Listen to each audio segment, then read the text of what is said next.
slays the People's Army and seized control of the state. Oh, no! The front door's exploded.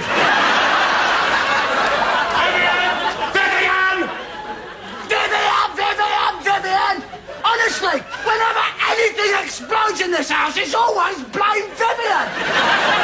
Well, who do you suggest we blame? Thatcher! No, blame whoever rang the front doorbell, because they obviously triggered off the bomb I set up. What bomb? Well, I was worried that we wouldn't be able to hear the front doorbell, so I thought I'd pep it up a bit. Well, I call it totally irresponsible. Fancy coming round and ringing the doorbell at